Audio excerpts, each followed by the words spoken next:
जोरदार टाळ्यांनी स्वागत करूया माननीय श्री विश्वासजी वळवी साहेबांचं। छत्रपती शिवाजी महाराज की जय भवानी। महाराष्ट्राचे आराध्य दैवत छत्रपती शिवाजी महाराजांना वंदन करतो। हिंदू हृदय सम्राट बाळासाहेब ठाकरे, पक्षप्रमुख उद्धव साहेब ठाकरे, युवा सेना आदित्य ठाकरे, इथे उपस्थित आमचे नेतेगण, उपनेते उदय बंधू पाटील साहेब, केतन काका, आमचे उत्तम भाऊ पाटील, उत्तम भाऊ पिंपळे, काँग्रेस पक्षाचे जिल्हा प्रमुख प्रफुल्ल पाटीलजी, राष्ट्रवादीचे गावड साहेब, CPMचे आमचे नेते सत्यम ठाकूरजी, आमचे शिरीष साहेब व इतर आमचे घटक पक्ष, भूमिसेनाची नीताताई, इतर संघटनेचे सर्व पदाधिकारी व सन्माननीय व्यासपीठ व समोर बसलेले माझे शिवसैनिक मित्रमंडळ, महिला वर्ग, सर्वांचा मी आभार व्यक्त करतो की मोठ्या संख्येने तुम्ही आज उद्धव साहेबांना ऐकण्यासाठी इथे उपस्थित झाले आहेत व खऱ्या अर्थाने असं वाटतंय की एवढी ताकद या विधानसभेमध्ये आपल्या उद्धव साहेबांची आहे आणि मोठ्या संख्येने तुम्ही उपस्थित राहिलेत। गेल्या 10 वर्षापासून मी ह्या भागात काम करत आलो आहे। एक डॉक्टर या नात्याने माझी सेवा विविध भागात मी देत आलो आहे। पक्षप्रमुखांचा आदेश होता कोविड काळामध्ये की कुटुंब प्रमुखासारखं तुम्ही ह्या शहराला तुम्ही सांभाळा। जेव्हा कोविडमध्ये इथे एवढी मोठी संख्या लोकसंख्या असताना फक्त 25 बेडचं टीमा हॉस्पिटल इथे होतं। 50,000च्या वरती इथे लोकसंख्या आहे बोईसर शहरात, तरी पण फक्त 25 बेडचं हॉस्पिटल। लोक इथे कोविड काळात मरत होती, लोकांना बेड उपलब्ध नव्हता आणि त्रासलेले होते। त्या काळात आम्ही इथे, माझं ऑफिस बाजूलाच आहे, तेव्हा मी माझं कोविड कॅम्प इथे सुरू केलं व लोकांना आमचे डॉक्टर मित्र PPE किट घालून इथे मोफत टेस्टिंग, लोकांना बेड उपलब्ध करून देण्यासाठी सगळी सुविधा पुरवली। बराच वेळा वॅक्सिनेशन लहान मुलांना इथे पालघर जिल्ह्यात उपलब्ध होत नव्हतं, तेव्हा आम्ही स्वतः 8,000 मुलांना वॅक्सिन विकत घेऊन विविध शाळेत जाऊन ते वॅक्सिनेशन दिलेलं आहे। बराचसा आदिवासी भाग आहे, पालघर जिल्हा हा आदिवासी बहुल जिल्हा आहे व आपले जेवढे सरपंच आहेत त्यांना शासकीय योजनांची माहिती ही व्यवस्थितपणे समजून देण्याची गरज आहे। जर त्यांच्या लक्षात आलं तरच ते लोकांचं भलं करू शकतात। ही गोष्ट लक्षात येताच आम्ही बऱ्याचशा ग्रामपंचायतमध्ये सरपंच, उपसरपंच व सदस्यांची ट्रेनिंग प्रोग्राम घेतले व जेवढे शासनाच्या योजना आहेत त्यांच्यापर्यंत पोहोचवण्याचा प्रयत्न केला व त्यांच्या माध्यमातून लोकांचा विकास घडवण्याचा प्रयत्न केला। आमच्याकडून जेवढं काय करता आलं त्या ह्या 10 वर्षात मी माझं काम करत आलो आहे आणि मी उद्धव साहेबांचा फार आभारी आहे की त्यांनी मला ही संधी 10 वर्षानंतर माझं काम बघून मला पहिल्यांदा दिली आहे आणि माझी अपेक्षा आहे की लोकही मला ही संधी यावेळेस विधानसभेत देतील आणि एक संधी देऊन मला निवडून विधानसभेला पाठवतील, म्हणजे मी तुमचं अजून 5 वर्ष चांगल्या पद्धतीने सेवा करता येईल। बोईसर शहरामध्ये आपण बघतात विविध समस्या आहेत। सर्वात एशिया खंडाची सर्वात मोठी MIDC इथे आहे, 2000 फॅक्टऱ्या आहेत आणि पूर्ण जिल्हाभरातून इथे लेबर लोक इथे काम करायला येतात। पण गेल्या 15 वर्षात ज्यांना तुम्ही सत्ता दिली त्यांनी आजपर्यंत लेबर लोकांसाठी कधीच विचार केला नाही। त्या लेबर लोकांसाठी एक साधा ESS हॉस्पिटल उभारणं गरजेचं होतं। फॅक्टऱ्या लाखो करोडोमध्ये टॅक्स भरतात, लाखो करोडोमध्ये टॅक्स भरतात व लेबर लोकांच्या पगारामधून पण पैसे सरकारला जातात, पण कुठल्याच लोकप्रतिनिधीने याचा आवाज उठवला नाही व या भागामध्ये नेहमी स्फोट होतात, लोकांना लागतं, कधी मशीन कटिंगच्या हात कापला जातो। अशा सगळ्या विविध आरोग्याच्या समस्या असताना ESS हॉस्पिटलचं इथे कुठलंच मागणी करण्यात आली नाही आहे। कमीत कमी मागणी केली असती तर ते हॉस्पिटल आज इथे आपल्यामध्ये लोकांसाठी उपलब्ध झालं असतं। या बोईसर विधानसभा आणि पूर्ण जिल्ह्यासाठी 200 बेडचं हॉस्पिटल ट्रॉमा केअर सेंटर मनोर इथे बांधण्यात येत आहे, पण ते गेल्या 5 वर्षापासून बांधतच आहे, जेणेकरून की ताजमहल बनवत आहेत। लोकांचा इथे जीवना मरणाचा प्रश्न आहे। प्रत्येक आरोग्य समस्येसाठी आपल्याला बॉम्बे किंवा मुंबई किंवा गुजरातला जायला लागतं व जीव मुठीत घेऊन आपल्या पेशंट लोकांना इथून पाहायला लागतं। तर गेल्या 15 वर्षात जे काम झालं नाही, नक्कीच एक डॉक्टर या नाते ही माझी जिम्मेदारी असेल की विधानसभेत मी ही माझा प्रयत्न असेल की कमीत कमी आरोग्याची समस्या मी लवकरात लवकर या भागातली दूर करण्याचा प्रयत्न करेन। बोईसर शहरची वस्ती वाढत चाललेली आहे, लोकसंख्या वाढत चाललेली आहे व त्यांच्या ज्या समस्या आहेत त्यासाठी ग्रामपंचायत अपुरी पडते आहे. आता त्यांचा निधी प्रत्येक ग्रामपंचायत बोईसर म्हणा, सरावली म्हणा, इतर ग्रामपंचायत म्हणा, त्यांच्या निधीमध्ये बोईसरकरांची कुठलीही सुविधा उपलब्ध करू शकत नाही. हे या लोकप्रतिनिधींच्या लक्षात यायला पाहिजे होते. पण 15 वर्ष कुठलीही सुविधा किंवा कुठलीही मागणी त्यांनी केली नाही आहे. माझं हे तुम्हाला आश्वासन आहे की आमदार निवडून गेल्यानंतर बोईसर इथे नगरपालिका किंवा नगर परिषद तरी बोईसरला मी कन्वर्ट करेन, जेणेकरून मोठ्या संख्येने इथे निधी उपलब्ध होऊन बोईसरकरांसाठी चांगले रस्ते, पाण्याची व्यवस्था, वीज आणि मुलांसाठी खेळण्यासाठी उद्यान ही व्यवस्था, चांगलं एक शहर हे घडवून आणण्यासाठी प्रयत्न करण्यासाठी हे गरजेचं आहे. आणि हे मी तुम्हाला आश्वासित करतो की आमदार म्हणून मी प्रयत्नशील राहून या बोईसरला महानगरपालिकामध्ये कन्वर्ट करणार. आपल्या इथे या ग्राउंडच्या समोरच आपण बघतायत, इथे बराचसा मोठा डम्पिंग ग्राउंड आहे कचऱ्याचा निवारण ह्या शहरात होत नाही. इथे शहराच्या मधोमध कचरा डंप केला जातो. कुठली शासकीय लोक ह्या समस्येला सोडवण्याचा प्रयत्न करत नाही आहे. व आम्ही बराचदा प्रयत्न केला, MIDCला पत्रव्यवहार केलेत की तुम्ही जागा उपलब्ध करून द्या, जेणेकरून ह्या कचऱ्याचा निवारण होईल. कारण शहराच्या मधोमध कचरा टाकल्याने इथे रोग पसरतो, लोक आजारी पडतायत, इथे दुर्गंध असतो दिवसभर आणि ही चुकीची गोष्ट आहे. पण अजून त्याचं मार्गी लागलं नाही आहे. पण नक्की मी हे तुम्हाला सांगू इच्छितो की आम्ही तेव्हा पण प्रयत्नशील होतो. एक आमदार म्हणून मला तुम्ही जर ताकद दिली तर नक्की हा प्रश्न कचऱ्याचा जो इथला बोईसर शहरातला आहे तो सोडवण्याचा प्रयत्न करेन. बोईसर शहरामध्ये लोकांची इतर समस्या पण आहे. रोजगारचा फार मोठा प्रश्न आहे. टॅप्स BRC मध्ये जे लोकांचे भरती होतात ते मुंबईहून भरती होतात व डायरेक्टली सेंट्रल गव्हर्नमेंटचे लोक इथे येऊन बोईसर शहरामध्ये त्यांचा समावेश होतो. इथल्या स्थानिक भूमिपुत्रांना कधीच ते इंटरव्ह्यूचं कळत पण नाही की इथे इंटरव्ह्यू लागले आहेत. आता येणाऱ्या काळामध्ये बरेचसे इंटरव्ह्यू झाले आहेत, ते मुंबईला झाले आणि बाहेरच्या बाहेर लोक भरती होऊन इथे पालघर जिल्ह्यामध्ये नोकऱ्या घेत आहेत. तर माझा हे प्रयत्न असेल आणि उद्धवजी आता येत आहेत त्यांना मी निवेदन पण देईन आणि नक्कीच प्रयत्नशील राहीन की त्यांची जी इंटरव्ह्यू आहे, त्यांचे जे नोकर भरती आहेत ते ह्या जिल्ह्यातच इथे स्थानिक भूमिपुत्रांसाठी केलं झालं पाहिजे, जेणेकरून त्यांना प्राधान्य देऊन त्यांना नोकऱ्या भेटल्या पाहिजे. शिक्षणाचा फार मोठा प्रश्न आहे. आपल्या बोईसर शहर जरी एवढा मोठा असेल आणि थोडंसं डेव्हलप वाटतोय, पण त्याच्यामध्ये 10वी पर्यंतच चांगल्या शाळाची व्यवस्था आहे. पुढे चांगले कॉलेज आणि पुढे उच्च शिक्षणासाठी मेडिकल कॉलेज म्हणा, इंजिनिअरिंग कॉलेज म्हणा, तर त्याचा फार अभाव आहे. 1-2 कॉलेज असतील आणि लोकसंख्या एवढी वाढलेली आहे. नक्कीच आम्ही प्रयत्नशील आहे. मागच्या काही महिना पहिलेच मी कलेक्टरला लेटर दिलं होतं की इथे मोठं एक विद्यापीठ उभं करणं गरजेचं आहे. पालघर जिल्ह्याला एक स्वतंत्र विद्यापीठची गरज आहे. एवढा मोठा नवीन जिल्हा झाला आहे पण कुठल्याही विद्यापीठची व्यवस्था इथे झाली नाही आहे. तर जर मी आमदार निवडून आलो तर नक्कीच पालघर जिल्ह्यामध्ये एक स्वतंत्र पालघरचं विद्यापीठ उभारेन, हे तुम्हाला मी आश्वासित करतो. बोईसर विधानसभा हा भाग बोईसर शहर सोडून इतर ग्रामीण पट्ट्यात आपण जर गेलो तर तिथे शेतकऱ्यांच्या बऱ्याचशा समस्या आहेत. त्यांचे भात विक्री केंद्र उभारण्याची गरज आहे, भाजीपाला विक्री केंद्र विक्री केंद्र उभा करण्याची गरज आहे, जेणेकरून त्यांना चांगला हमीभाव भेटेल. त्यांना शेती माहिती केंद्र आणि त्यांच्या रोजगारासाठी पण फार मोठा प्रश्न आहे. एवढी मोठी MIDC असून बराचसे लोक इथून स्थलांतरित होतात. आपल्या प्रत्येक वर्षी भात शेतीचं काम 4 महिने केल्यानंतर आपले गरीब आदिवासी लोक शहराकडे वळतात. वसई विरार म्हणा किंवा मुंबईला म्हणा, पूर्ण कुटुंब घेऊन ते बेचारे तिथे त्रासात राहून आपलं पोट भरण्याचा प्रयत्न करतात. फार चुकीची गोष्ट आहे. एवढा मोठा पालघर शहर होऊन पण आपल्या लोकांना नोकरीसाठी वनवन फिरायला लागतं. नक्कीच तुम्ही मला निवडून दिल्यानंतर हा प्रयत्न असेल की त्यांच्यासाठी इथे रोजगार हमी योजनेच्या मार्फत म्हणा किंवा इतर क्षेत्रातून त्यांना इथेच पालघर जिल्ह्यातच रोजगार भेटेल, हे माझा प्रयत्न असणार आहे. थोडासा भाग बोईसर विधानसभेचा नालासोपारा पट्ट्यात देखील येतो. तुम्ही जर नालासोपारा पट्ट्यात गेले तर तिथे अक्षरशः गुलामीसारखी जीवन लोक तिथे जगतायत. जागे गल्लीमध्ये तिथे रस्ता पण नाही आहे, पिण्याचं पाणी देखील नाही आहे, वीज इलेक्ट्रिसिटी पण त्यांना नाही आहे.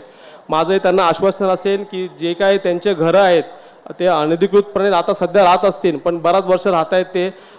आमची महाविकास आघाडी सत्ता आता पुढच्या आठवड्यात बसणारच आणि नक्कीच मी त्यांना आश्वासित करतो की जे अनधिकृत घरं आहेत त्यांची आम्ही अधिकृत घरं करून देऊ व नक्कीच वसई विरार महापालिकेमध्ये आम्ही SRA योजना आणण्याचा प्रयत्न करू, जेणेकरून त्या योजनेमार्फत त्या लोकांना चांगले घरं भेटतील व त्यांना महापालिका क्षेत्रामध्ये जे सुविधा भेटली पाहिजे ती त्यांना भेटायला पाहिजे.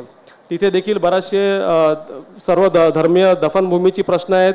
तिथे पण कचरा निवारणचा प्रश्न आहे. तिथल्या त्यांची समस्या, रस्ते हा सोडवण्याचा मी नक्कीच प्रयत्न करेन.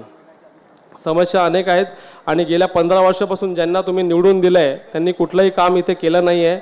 माझं एवढंच तुम्हाला आव्हान असेल की एक संधी मला द्या. येणाऱ्या काळामध्ये तुम्हाला कुठल्याही गोष्टीचं मी नाराज करणार नाही हे तुम्हाला आश्वासित करतो व माझे 2 शब्द संपवतो. जय हिंद, जय महाराष्ट्र. सर्व शिवसैनिकांना विनंती आणि महाविकास आघाडीना आपलं पत्रकार बंधूंना खुर्च्या खाली करून द्यायच्या आहेत. आता थोड्याच वेळात सन्माननीय आदरणीय उद्धवसाहेब ठाकरे आता इथे येणारच आहेत. त्यांचं आगमन होणार आहे. तत्पूर्वी सन्मान्य श्री उद्धवजी ठाकरे साहेब यांच्या हस्ते आपण ते आल्यानंतर छत्रपती शिवाजी महाराजांच्या प्रतिमेस आपण पुष्पहार अर्पण करून घेणार आहेत. त्याआधी मी विनंती करते माननीय श्री उदयबंधू पाटील साहेब शिवसेना उपनेते, माननीय श्री उत्तमजी पिंपळे साहेब उपनेते, माननीय श्री केतन पाटील साहेब माजी संपर्क प्रमुख, माननीय श्री मनीष गणोरे साहेब सचिव महाराष्ट्र प्रदेश काँग्रेस आणि माननीय श्री मिलिंद वैद्य साहेब उपनेते यांना मी विनंती करते की आपण कृपया ज्ञानसूर्य परमपूज्य बाबासाहेब आंबेडकर, त्याचप्रमाणे परमपूज्य बाळासाहेब ठाकरे, त्याचप्रमाणे धर्मवीर श्री दिघे साहेब, त्याचप्रमाणे क्रांतीसूर्य बिरसा मुंडा यांच्या प्रतिमेस आपण कृपया पुष्पहार अर्पण करावा.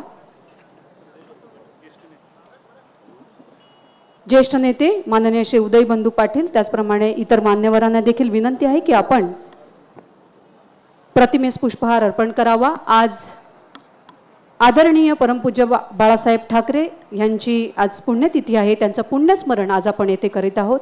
जोरदार टाळ्यांनी आपण या प्रतिमा पूजनामध्ये आपण सहभागी होऊया.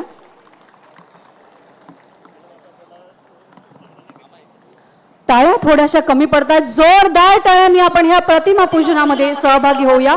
हा जोश, हा उत्साह असाच आपण आदरणीय श्री उद्धवजी ठाकरे साहेब येईपर्यंत कायम ठेवायचं आहे.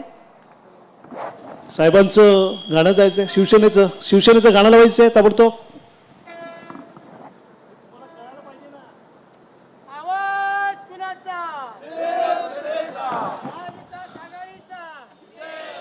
हिंदवी स्वराज्य संस्थापक छत्रपती शिवाजी महाराज की. आज एकच निर्णय घेऊन हिंदू हृदय समाज शिवसेना प्रमुख वंदनीय बाळासाहेब ठाकरे यांचा रक्तामध्ये सळसळणारा भगवान उद्धव साहेब आगे बढो. हे फिका पडू देणार नाही.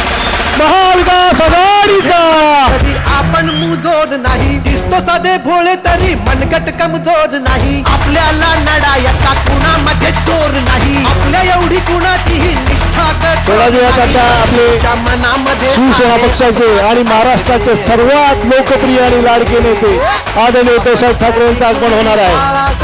म्हणून जरा सर्वांनी आता पाण्याने सर्व व्हॉलेंटियर शिवसैनिकांना विनंती करतो, महिला ज्या आहेत भगिनी त्यांना पाण्याची सोय करून द्यायची आहे. आपण कृपया आपला शिवसैनिकाचा वसा तुम्हाला सगळ्यांना माहीतच असेल. 80% समाजकारण, 20% राजकारण, 80% समाजकारण करण्याची वेळ आलेली आहे. महिलांना पाणी द्यायचं आहे. सर्वांनी महिलांना पाणी द्यायचं आहे. सर्व शिवसैनिकांना विनंती करतो, हाताला जर घडी घालून बसलेले असतील ती घडी उघडा आणि महिलांना पाणी देण्याची सोय करा. धन्यवाद. परवा न करता त्याला रस्त्यात तुडवा. कुणी आला गेला तरी श्रद्धा आपली ठळत नाही. त्यानंतर शिवसेना पालघर जिल्हा प्रमुख माननीय श्री अजयजी ठाकूर साहेब यांना मी विनंती करते की कृपया आपण आपलं मनोगत व्यक्त करावं आणि जनसमुदायाला मार्गदर्शन करावं. माननीय श्री अजयजी ठाकूर साहेब.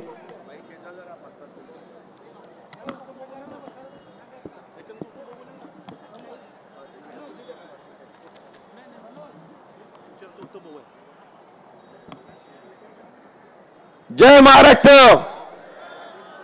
जय भवानी, जय शिवाजी. महाराष्ट्राचे आराध्य दैवत शिवछत्रपतींना मानाचा मुजरा, हिंदू हृदय सम्राट बाळासाहेब ठाकरे यांना वंदन करून आज त्यांच्या पवित्र स्मृतीला मी अभिवादन करतोय. आपले धर्मवीर आनंद दिघे साहेब यांनाही वंदन करतो.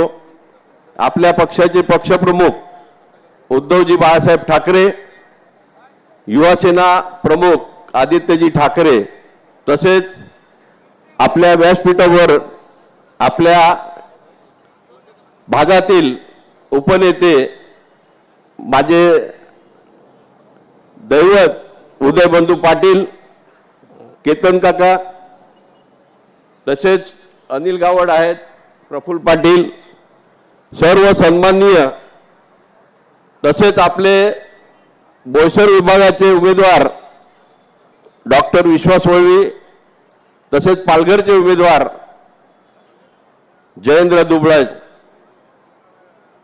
आणि सर्व पक्षांचे पदाधिकारी, कार्यकर्ते आणि सर्व पक्षाचे बंधू भगिनी आणि मातांनो, आज ही जी सभा आहे, ही सभा आपल्या उमेदवारासाठी आपण लावलेली आहे. आपल्याला कल्पना आहे की आपले पक्षप्रमुख उद्धवजी बाळासाहेब ठाकरे यांनी कोरोना काळामध्ये अवघ्या महाराष्ट्राचे कुटुंब प्रमुख म्हणून आपली जबाबदारी त्यांनी निभावलेली आहे. देशभर गौरवलेले आणि सर्व लोकांमध्ये आपलं स्थान, कर्तृत्व निर्माण करणारे असे आपले उद्धव बाळासाहेब ठाकरे. आपल्या भागामध्ये आपल्याला कल्पना आहे, सर्व नेत्यांनी सांगितलं, प्रश्न तेच आहेत, पण आपला जो किनारपट्टी आहे आपल्याकडे सर्व प्रकारचं प्रदूषण, जल, वायू आणि पर्यावरण, आपला जो समृद्ध असा समुद्र किनारा आहे, निसर्गरम्य असा समुद्र किनारा आहे, ह्या समुद्र किनाऱ्याला ह्या 10 वर्षामध्ये अनेकविध प्रकल्प ह्या 50 कोके सरकारने आणले आणि आपल्यावर ते लादलेले आहेत.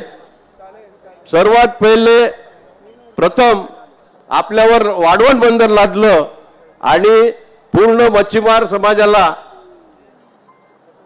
म्हणजे अस्तित्वच त्यांचं नाहीसं करण्याच्या मागे हे सरकार आहे. त्यानंतर मुरबा जेटी आपल्यावर लादण्यात आलेली आहे. ह्या मुरबा जेटी नंतर काय कमी होतं ते ह्या 50 कोके सरकारने माहीम सारखं एकदम समृद्ध असं गाव, जेथे शेती बागायतीवरती सगळे आपला उपजीविका करतात, त्या ठिकाणी रिलायन्स टेक्सटाईल पार्क, म्हणजे आज तुम्हाला सांगतो हा एकदम महाविनाशकारी प्रकल्प, ह्या आमच्या म्हणजे सगळेच प्रकल्प सांगा, मुरबा, वाढवण, हे आज तुम्हाला माहिती आहे की बुलेट ट्रेन सारखा प्रकल्प आहे. असे अनेक प्रकल्प आपल्यावर लादून आदिवासींवरती फार मोठा अन्याय त्यांनी केलेला आहे.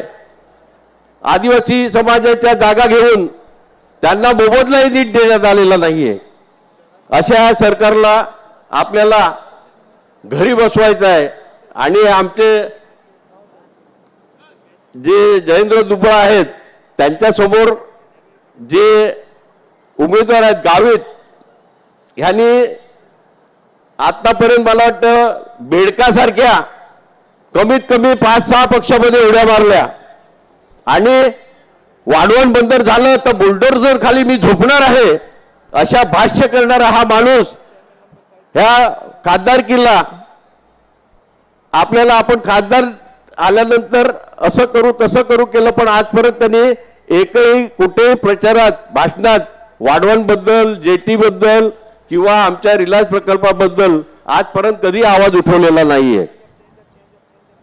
तर मला एकच सांगायचं आहे की ह्या आपल्या महाविकास आघाडीला आपण सर्वांनी मशाल या चिन्हाला आपण मतदान करून आपले दोन्ही लोकप्रिय उमेदवार जे उभे आहेत, आपले विश्वास वळवी साहेब आणि जयेंद्र दुबळे, ह्यांना आपण निवडून द्यायचं आहे.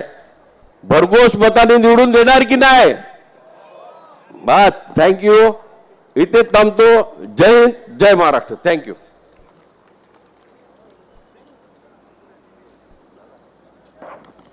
खूप खूप धन्यवाद. अतिशय प्रेरणादायी असं वक्तृत्व आणि संबोधन.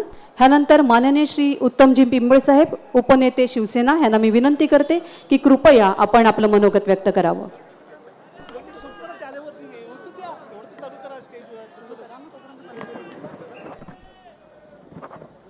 राजा छत्रपती शिवाजी महाराजांना वंदन करून, बाबासाहेबांच्या स्मृतीला आठवण करून, शिवसेना प्रमुख बाळासाहेब ठाकरे यांच्या स्मृतीला आज त्यांच्या स्मृती दिनाच्या निमित्त आपल्या या पालघर जिल्ह्यामध्ये उद्धवजींनी ही सभा दिलेली आहे. खरोखर शिवसैनिकांचा हा आनंद उत्सव आहे.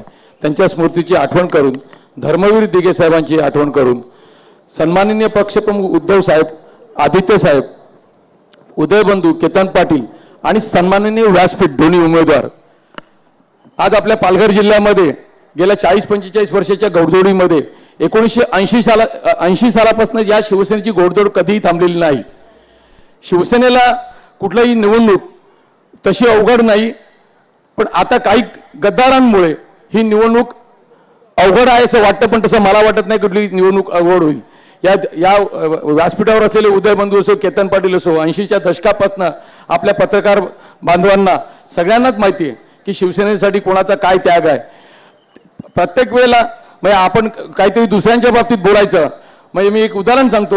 1985 ते 87च्या दशकामध्ये तेव्हा ज्यांचं राज्य असेल, एक साधी माझ्यासारख्या शिवसैनिकांना तडीपारची ऑर्डर असायची. तडीपारची म्हणजे एक त्या काळी शिवसैनिकांना आधार देण्यासाठी समजा बंधू आहेत किंवा दिघे साहेब आहेत, ते स्वतः जायचे आणि दिघे साहेबांनी आणि उदयबंधूंनी समजा बाळासाहेबांना सांगितलं तर बाळासाहेब त्यावेळेला जितू महाजन म्हणजे गृहमंत्री होते, शंकरराव चव्हाण मुख्यमंत्री होते आणि एक गावडे म्हणून साधे क्लर्क होते. या बंधूंच्या सांगण्यावरनं माझी तेव्हा तडीपार झाली होती, पण ती तडीपारी तेव्हा कमी होती. म्हणजे तेव्हा फार त्या तडीपारीचा त्रास नव्हता. आताच्या ह्याच्यामध्ये जे तुम्हाला 302 मध्ये टाकतो, तुम्हाला या केसमध्ये टाकतो, ते तर नक्कीच अवघड होतं. म्हणजे सुडाचं राजकारण कसं खेळलं जातं. मग मागची आठवण द्यायला ह्यांनी हे केलं, त्याने ते केलं, काँग्रेसने अमुक केलं. अरे पण आता आपण कसं वागतो ते पहिले बघणं कर्तव्य आहे. म्हणून आज तुमचा जो म्हणजे सगळ्या पालघर जिल्ह्यातल्या लोकांना खरोखर मनापासून आभार मानायला पाहिजे. आज बहुसंख्येने जयेंद्र दुबळासाठी आणि डॉक्टर विश्वास वळवीसाठी आज तुम्हाला आशीर्वाद देण्यासाठी ही पालघरची जिंदा ओसडून या मैदानावरती वाहिलेली आहे. तसं सगळ्यांचं सहकार्य म्हणून माझे पत्रकार बांधव सगळे उपस्थित राहिलेले आहे. मला वाटतं म्हणजे छोटा मोठा कोणी नसतो, पण आवर्जून एकी पत्रकाराने न दांडी मारणार या शोभेची मजा आणि शोभेबद्दल प्रचार प्रसार करण्यासाठी म्हणून सगळे पत्रकार बांधव सुद्धा इकडे उपस्थित राहिलेले. त्या पत्रकारांचा खरोखर मनापासून आभार. सोबत या जिल्ह्याच्या एवढ्या समस्या आहेत, समनांमीय व्यासपीठावरनं सगळ्यांनीच विविध विषय घेतलेले आहेत, पण त्या विषयामध्ये पण सुद्धा सांगतो म्हणजे क्रेडिट घेण्याची सवय आहे. आता 2014ला जेव्हा आपली सत्ता आली होती, आपली सत्तेमध्ये भागीदार होते त्यावेळेचे आरोग्यमंत्री जे कोणी होते त्यांच्या मार्गदर्शनाखाली मी स्वतः जिल्हा प्रमुख नगराध्यक्ष होतो. पाठपुरावा करून त्यावेळेला शिवाजी दावपट म्हणून इकडे प्रांत होते, त्यांनी प्रयत्न करून आपल्याला जी मस्तान नाक्यावरती जागा दिलेली आहे, ट्रेन नाक्या आपल्या याच्यावरती, त्या जागेमध्ये, त्या महसूलच्या जागेमध्ये त्यावेळेला ट्रॉमा केअर सेंटर म्हणजे मी त्यावेळेच्या आरोग्यमंत्र्यांना सांगितलेलं त्या की त्या ट्रॉमा केअर सेंटरला शिवसेना प्रमुख बाळासाहेब ठाकरे यांचं नाव द्या आणि तिकडे विविध अपघात घडतात या हायवेला आणि या परिसरामध्ये मोकाड्यातला अपघात असो किंवा तलासरीतला अपघात असो किंवा वाड्यातला अपघात असो किंवा पालघर शहरातला, त्या अपघाताला त्वरित उपाय मिळवण्यासाठी म्हणून तो ट्रॉमा केअर सेंटर तेव्हा काम चालू केलेलं आहे. मला वाटतं ते 200 बेडचं हॉस्पिटल 15 का 16ला मंजूर झालेलं आहे आणि तेव्हा ते 70 कोटीला हॉस्पिटल होते, ते आज 2024 उजाडलेली, ते सुद्धा यांना पूर्ण करता आलंय. आणि लोकांच्यासाठी आम्ही हे करू, आम्ही ते करू. मग त्या हॉस्पिटलची आज नितांत गरज आहे. मग बाकीच्या हॉस्पिटल जाऊ द्या, ते मंजूर झालेलं हॉस्पिटल आता पूर्ण किंवा उद्घाटन होत नाही, हे या जिल्ह्याचं दुर्दैव आहे. आज त्या बडोदरा हायवेची, अहमदाबाद हायवेची, बडोदरा हायवे तर शेतकऱ्यांना अक्षरशः लुटून खाल्लेलं आहे. मग ते प्रत्येक शेतकऱ्याला, प्रत्येक पालघर जिल्ह्यातल्या लोकांना माहिती आहे की त्या बडोदरा हायवेच्या जमिनीमध्ये किती मोठा भ्रष्टाचार झालेला आहे. पण आज तो विषय नाही आहे. पण अहमदाबाद हायवेवरती जो चांगला हायवे होता, त्या हायवेची वाट लावली, त्या मुंबईला जाण्यासाठी लोकांना काय त्रास होतो या हायवेवरनं त्या जनतेलाच माहिती असेल की एक फेरी समजा गाडीने कारने जाण्याचा कधी प्रसंग आला, काय ॲम्ब्युलन्सने जाण्याचा प्रसंग आला तर जाणाऱ्यांची तो पेशंट अर्धा जाता जाताच खलास होतो. अशी परिस्थिती या अहमदाबाद हायवेची करून ठेवलेली आहे. पालघर वाडा रस्ता होतो, आज कितीतरी वर्ष झालं पालघर वाडा रस्ता चौपदरीकरण आहे, चौपदरीकरण आहे. अरे तुम्ही जिल्हा बनवला तर चौपदरीकरणाचं काय, चौपदरीकरण नका देऊ पण ते खड्डेमुक्त रस्ता द्या. त्या पालघर वाड्या रस्त्याची किती खड्डे आहेत, जाणाऱ्यांना प्रत्येकाला. मी त्यात मासवणला राहतो, मला तर त्याचा अनुभव आहे. प्रत्येक ठिकाणी दुर्दशा केलेली आहे, कुठलंच काम पूर्ण नाही. आज ESIC हॉस्पिटल, आज कामगार, आज पालघर जिल्ह्यामध्ये आशिया खंडातली सगळ्यात मोठी MIDC आहे.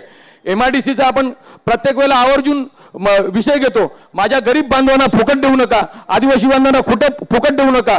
80% नोकरी या कामगार क्षेत्रामध्ये द्या आणि त्यांना मिनिमम वेजेस प्रमाणे सगळ्या कंपनी मालकांना पगार द्यायला लावा. तेवढं जरी केलं तरी या जिल्ह्यातली अर्धी गरिबी दूर होईल आणि तुमच्याकडे शासनाकडे कुठली गोष्ट मागण्याची या माझ्या गरीब मायबाप जनतेला लागणार नाही, एवढी तर 100% खात्री आहे. आज ESIC हॉस्पिटल नाही, ESIC हॉस्पिटल आज कितीतरी वर्ष झाले प्रत्येक जण होतो आम्ही ESIC हॉस्पिटल करणार आहे, 300 करोडाचं सिव्हिल. अरे कधी करणार, त्याचं काम सुद्धा चालू झालं नाही. नुसते फक्त थापा मारणार, बाता मारणार, ह्याच्या व्यतिरिक्त कुठलंही विकासाचं काम नाही. आज पालघर जिल्ह्यातला भ्रष्टाचार तर मला वाटतं महाराष्ट्रात 36 जिल्ह्यामध्ये जो भ्रष्टाचार नसेल तो एकटा पालघर जिल्ह्यामध्ये भ्रष्टाचार आहे. तुम्ही ज्यांच्या आतुरतेने वाट पाहता, माननीय पक्षप्रमुख उद्धव साहेब ह्यांचं मला वाटतं आगमन झालेलं आहे. थोडाच अरे लिंक तुटली ना. अशा पालघर जिल्ह्यातल्या कितीतरी समस्या आहेत. माझे पत्रकार बांधव प्रत्येक समस्येसाठी आवाज उठवतात, पण आपल्या जनतेतनं सुद्धा हा आवाज उठला गेला पाहिजे.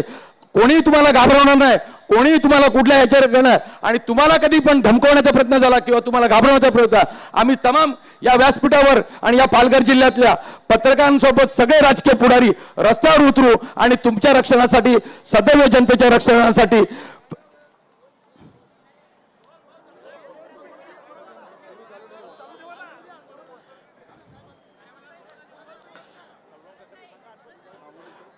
आपल्या जिल्ह्यातले काळूराम काका सारखे 1970च्या दशकापासून ज्यांनी या पालघर जिल्ह्यासाठी आवाज उठवला ते आज आपल्या हयात नाही, पण त्यांची पुढची पिढी आज आपल्या सोबत आहे. तर खरोखर अशांनी जे दिलेलं मार्गदर्शन आहे, अशांनी दिलेलं आपला जो रस्ता आहे, या रस्त्याने आपण जाऊन या जिल्ह्याला न्याय देण्याचा प्रयत्न करायला पाहिजे. लोक म्हणतात जिल्हा झाला, जिल्ह्यामध्ये जे खरोखर वाटेकरी आहे, मला वाटतं रमाकांत भाऊ सारखे असतील किंवा बाकी पत्रकार बांधव असतील, मग धीरज असो, पंकज असो, या सगळ्यांच्या प्रयत्नाने, आवाज उठवण्याने या जिल्ह्याला जिल्हा होऊन न्याय मिळालेला आहे. आता जिल्ह्याचा जो वाद आहे, जव्हार होता का पालघर होता, याच्यामध्ये शिवसेना तर नक्कीच नव्हती, पण आज जिल्हा झाला तर जिल्ह्याच्या विकासाच्या दृष्टिकोनातनं आपल्या सगळ्यांचे प्रयत्न व्हायला पाहिजे. ते प्रयत्न किती होतात हा विषय आहे. पालघर नगरपालिकेमध्ये पालघरचे लोक राहतात दक्षिणेला, नगरपालिकेचं कार्यालय उत्तरेला आणि एक नगरपालिकेचा टेंडर 26 कोटीला आणि त्या 26 कोटीमध्ये 15% अभाव, म्हणजे किती भ्रष्टाचार आहे हे तुम्ही बघा. सन्माननीय उद्धव साहेबांचं आगमन होत आहे, सगळ्या शिवसैनिक आतुर त्यांची वाट बघत आहे.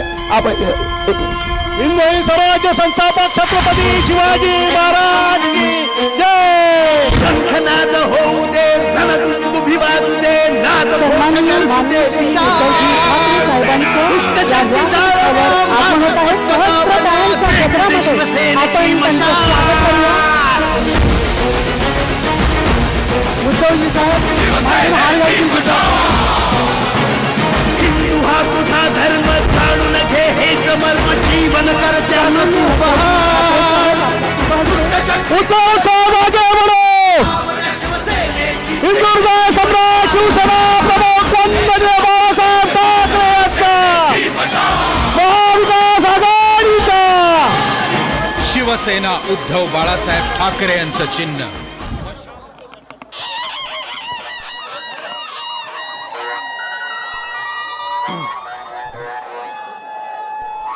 जमलेल्या माझ्या तमाम महाराष्ट्रप्रेमी बांधवांनो, भगिनी आणि मातांनो,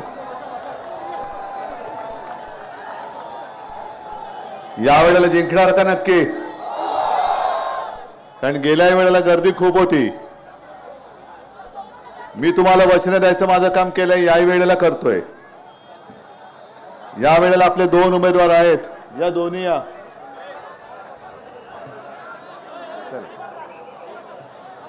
आणि दुसरे कुठे? नाही ना बापू. हे दोघं आपले मर्द तुमच्यासाठी तुम्हाला दिलेले आहेत. आणि निशाणी काय? मशाल. यावेळेला पेटलीच पाहिजे. कारण यावेळेला जर का नाही पेटली तर मग तुमच्या डोक्यावरती वाढवणचा वरवंटा फिरल्याशिवाय राहणार नाही. मला एक प्रामाणिकपणे सांगा, वाढवण हवे की नकोय? अरे गेल्या वेळेला पण मी बोललो होतो, हे मी बोललो, पण तुम्ही कुठे जिद्द दाखवलीत? मी तुम्हाला मुद्दामून वचन द्यायला आलोय, थोडंसं धावत पडत आलोय. कारण सूर्यास्ताच्या आत मला परत मुंबईच्या सभेसाठी जायचंय. गेलो होतो कुठे? कराडला. ठीक आहे, तुम्हाला एकूण सगळ्या मतदारसंघाची परिस्थिती माहिती आहे. तुम्ही बसा दोघे. गेल्या वेळेला पालघर आपण जिंकलो होतो. बोईसरने पण चांगली आघाडी दिली, मतदान केलं, हे सगळं बरोबर आहे. पालघरमध्ये विशेषतः ज्या एका घराण्याचा मान आदर मी ठेवला होता, चिंतामणरावांचं घर, श्रीनिवासला आपण निवडून दिलं. श्रीनिवास तिकडे गेला आणि आता श्रीनिवासचा वापर करून कसा फेकलाय तो बघा. हीच त्यांची वृत्ती आहे, वापरा आणि फेका. आता सुद्धा इकडे कितीतरी मोठ्या संख्येने महिला आल्यात, तुम्हाला खरंच मनापासून धन्यवाद देतोय. कारण अनेक जणांच्या मनामध्ये एक धाकधूक आहे की लाडकी बहीण 1500 दिले म्हणजे तुम्ही त्यांना मतं दिलीत का? 1500 मध्ये घर चालतंय? आणि मग मी तुम्हाला विचारतो की बोईसर आहे, पालघर आहे, सुविधांचा अभाव आहे. हे तर दरवेळेचं निवडणुकीतलं वाक्य आहे. कुठल्याही व्यासपीठावरती महाराष्ट्रात जा आणि एकच बोला की इकडे शाळा आहे का नाही, हॉस्पिटल आहे का नाही, कॉलेज आहे का नाही, रोजगार आहे का नाही, रस्ते चांगले आहेत का नाही, आणि टाळ्या मिळतातच. कारण सगळीकडे हीच परिस्थिती आहे. काल मी ठाणे जिल्ह्यात म्हणजे गद्दाराच्या जिल्ह्यात फिरत होतो, मिंद्याच्या. तिकडे सुद्धा एवढे गचके खात म्हटलं आता यांचं गद्दारांचं सरकारच गचके खाते. आता 23 तारखेला शेवटचा गचका देणार की गेले.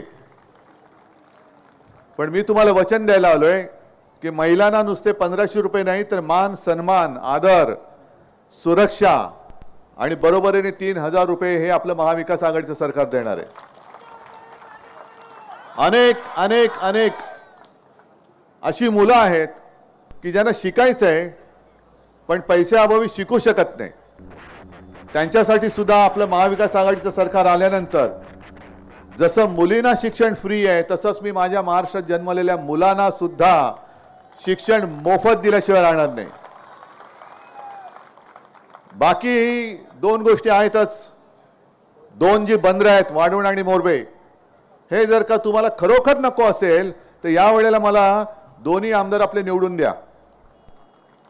सरकार आणल्यानंतर मी बघतो कोणाची हिंमत आहे तुमच्या वाढवणला हात लावायची. पण नुसतं आंदोलन करून नाही चालणार. आंदोलन करून शिवसेना तर आंदोलन करायला कधी तयार असते, पण अधिकार हातामध्ये पाहिजे. जसं लोकसभा निवडणुकीच्या वेळेला मी आलो होतो आणि मी तुम्हाला वचन दिलं होतं. निकाल लागल्यानंतर मला असं वाटलं की अरे मी एकटाच बोलतोय, पण इथल्या लोकांना पाहिजे की काय बंदर. मग त्याच्यानंतर मग मिलिंद वैद्य आहेत, आणखीन तिथल्या काही लोकांचे फोन आले की साहेब आम्हाला आमची आता चूक कळले, या वेळेला आम्ही चुकणार नाही. किती पैसे आम्हाला दिले तरी सुद्धा आम्हाला आमचं आयुष्य उद्ध्वस्त करायचं नाही, अजिबात नाही. कारण मध्ये ज्या काही बातम्या येत आहेत की गुजरात पोर्ट कोणाच्या हातात आहे? अदानी. तिकडे ड्रग्ज सापडत आहेत.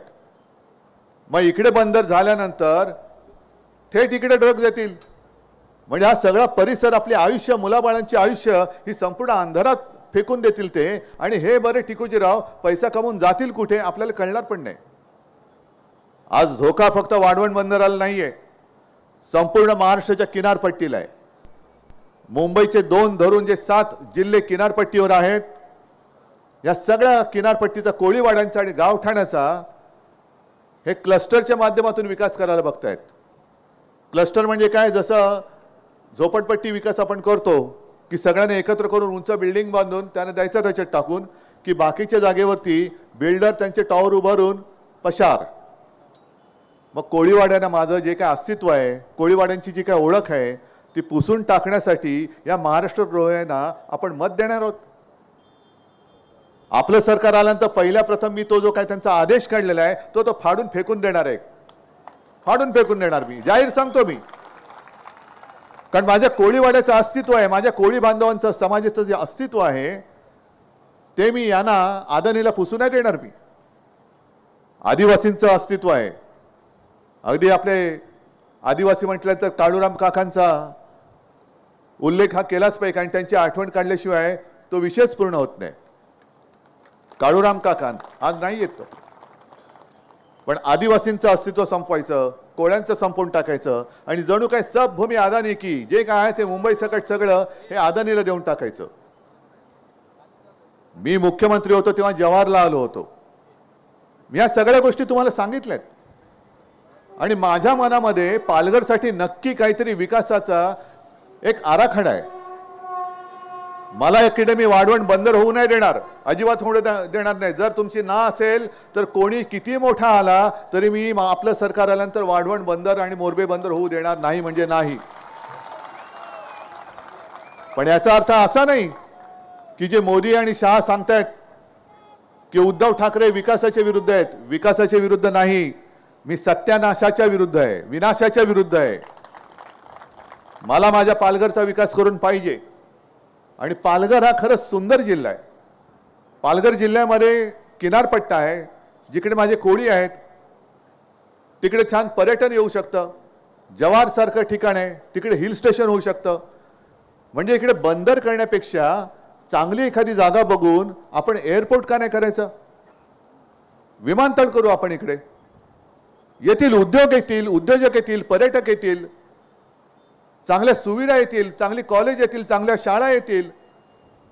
जे काही सगळ्यांचं चाललेलं आहे मी आज येताना पेपरमध्ये वाचलं आणि भयानक आहे. पंकजा मुंडे बोलल्यात एका सभेमध्ये की भाजपचं काम म्हणे लय भारी असतं. महाराष्ट्रामध्ये साधारणतः 90,000 बूथ आहेत आणि त्या 90,000 बूथवरती विशेषतः पालघरचा परिसर आहे, पालघर, बोईसर आणि पूर्ण किनारपट्टी, जव्हार बिहार सगळीकडे. इकडे गुजरातमधून भाजपची लोक येऊन बसलेत आपल्यावरती, म्हणजे तुमच्यावरती लक्ष ठेवायला. गुजरातमधून येत आहे, रिसॉर्टमध्ये राहत आहेत. माझ्या गेल्या 4-5 दिवसामध्ये 10-15 वेळा बॅगा चेक केल्या, आता सुद्धा उतरल्या होती, केली कर. पण हे गुजरातमध्ये जे काही लोक आलेत ते काय शेव ढोकळा बिकळा काय घेऊन आलेत, फाफडं घेऊन आलेत, तपासले त्यांच्या बॅगा. रात्री अपरात्री जातात कुठे, रात्री अपरात्रीचे हे फिरतात कुठे, कोणाच्या बैठका घेतात, काय वाटप करतायत. त्यांना विचारल्यानंतर, म्हणजे यांना नाही विचारलं, पेपरमध्ये वाचलं, ते म्हणाले आमच्याकडे अशी काय तक्रारच आली नाही. मग माझी काय तक्रार आली होती काय तुमच्याकडे की उद्धव ठाकरेची बॅग तपासा, ह्याच्या बॅगेत काहीतरी आहे म्हणून? माझ्या बॅगा तपासता आणि मग नाटक करायला तर ढोंग करतायत.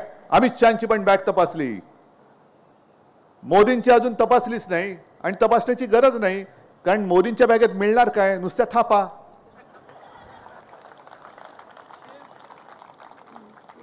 ₹15 लाख देणार, अच्छे दिन आएंगे, 2 कोटी लोकांना रोजगार देणार. या सगळ्या थापा थापा थापा, नुसत्याच थापा.